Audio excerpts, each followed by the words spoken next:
Hey, what's up, guys? It's your girl, Kacee Asia here with Media Girls Network, and I'm here with artist Journey Montana. She just dropped her debut album, Lucky Girl Syndrome. Icebreaker with you. People gotta know who they listening to. So I just want to ask you, actually, just a few questions, like this or that. Which one do you prefer? Okay. All right?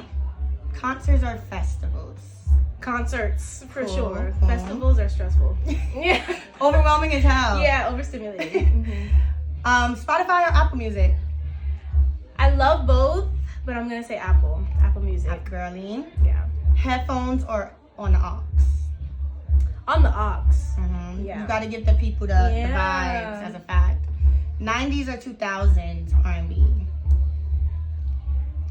I love 90s down, don't get me wrong, but I'm gonna have to go 2000s. The early 2000s, that's a fact. All right, 3 more. An in-home studio or like a very known studio where all the artists be at, very legendary? Honestly, very known, because I need the energy. I was gonna say that, it's the energy, yeah? Yeah, the energy. When I'm in my room, I'll just like be like, oh, never mind, I'll do this later, you know? Yeah. And then lastly, if you had to open up for an iconic person between these two, would you choose Beyonce or Janet Jackson?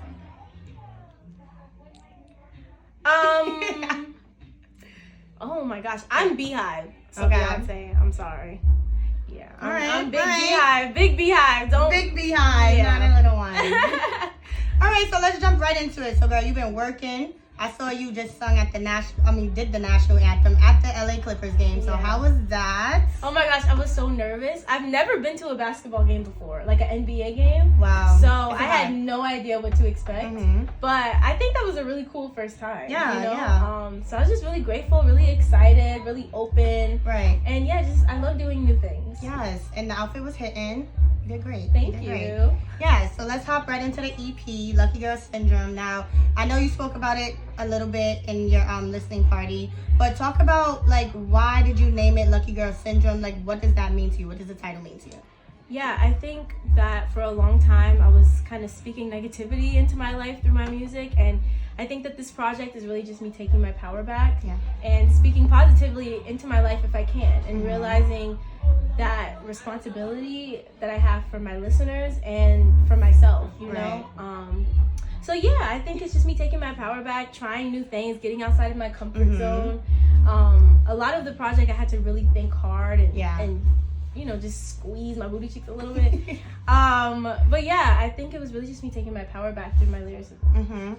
And you mentioned the first track is like a freestyle. Yeah. So tell me, how was that? Because like usually freestyling is for the rap girlies. Yeah. So like, how was that when you got told just to go in the booth and just do something? Yeah, I was so nervous. I listened to the beat like 15 times because I didn't want to like start and do it again. So I was just like, let me really get into it. And I sat in it, and then I just went. I was actually really insecure about it at first, but everybody was like, Journey, it's good. Just trust yourself. Thank you. Yes. And yeah, you know, I'm actually really proud of it now that I listen to it and take myself out of it a little bit. Because, you know, when you're in it, you kind of get judgmental and overthinky and stuff. But yeah, when I took myself out of it, I could see the beauty in it. Now, speaking of the studio, tell me a little bit of like your 3 top essentials that you might need to set the vibe right, or is it just a vibe as soon as you walk in? Like, I need tea. Period. Or like black coffee. Those are like my 2 things. I need something to drink that's gonna like soothe my throat, and if I need some energy, I'll have black coffee. My grandma, because I bring my grandma to the studio. She's the sweetest. It's kind of weird. Yeah, I bring my grandma to the studio, so my grandma, because she'll tell me what's good or not. You know, that's my girl. That's my bestie. And I guess cookies. Shout out to Manhattan Beach. They always have the cookies. So I need the cookies. Yes. So now you have 10 tracks on the EP. Was it hard to kind of like limit it to 10, or so like it took a little process to figure out how y'all want to layer it, what we gonna pick? Like, did you guys did the team kind of clash on like what it should be, or was it like? Yeah, well, I mean, I'm kind of like a little stiff when it comes to like the picking of the songs. Like, I do that, and it was definitely hard for me though. Yeah, you know, there were so many songs that I loved, and we did so many. Right. So I just had to narrow it down. There may or may not be a deluxe because, you know, we had an overflow of songs. But yeah, it was definitely hard narrowing it down to 10. Definitely. Especially with Camper. Like, he's so amazing. And all of the songs came out so strong. No, for real. So, yeah. Now, what made you pick Best One as, like, your first single to drop out the EP? I just feel like it was fun. Okay. You know what I mean? It was like a fun song. It kind of gave me a nostalgia. And, yeah, I really loved how that song came out. Yeah. That was also a freestyle. But I really appreciated how that song came out, and I really trusted myself, and I love the track, I love the beat, I love the concept. Yes. And it just, it's just a fun song, and I think fun songs are good for like reeling people in. But yeah. So is a visual coming with that? Coming up? Yeah. Now, I know you from New York, Harlem specifically. Yes, Harlem girly, shout out to Harlem. Now, tell me, how does Harlem kind of like coincide with your style and your way of music? How did that inspire you in any way? Yeah, so I have 2 older sisters. Okay. And one of my sisters went to like a performance art school. So she would be around all the dancers, all the fashion people, all the actors, and creatives and stuff. And I think that played a big role on like the way that I view creativity and how it's just cool to be yourself. Right. I'm really appreciative for that being around me as a little girl.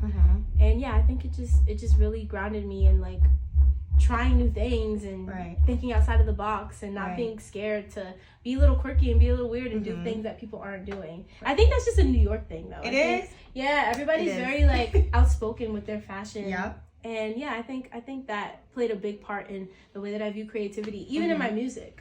Yeah, for sure. And lastly, being so grounded and humble, how do you keep that in this like evolving, fast-paced industry? Like, it's kind of hard. Like, so how do you stay true to self and kind of like ignore all the naysayers? How do you just stick to the music and be Journey? Well, I feel like one of the biggest ways that I ground myself, I journal a lot. I like to read my journals back whenever I'm like... It's not ever cringy? You know what? No, not really. Because I appreciate every phase that I've been in. And I change so much. I evolve so much because I'm such an overthinker.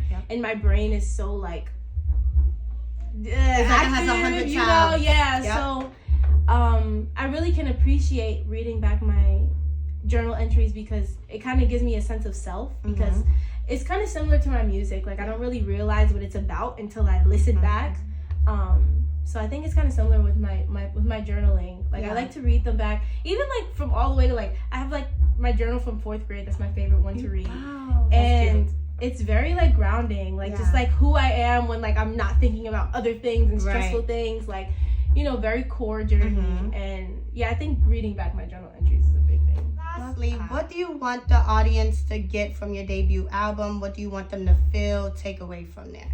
Confidence, I think that it's about speaking kindly to yourself and manifesting good things for yourself and speaking kind things into the world. So yeah, confidence is definitely what I want people to take away. Yes, period. Once again, make sure you guys go cop that debut album.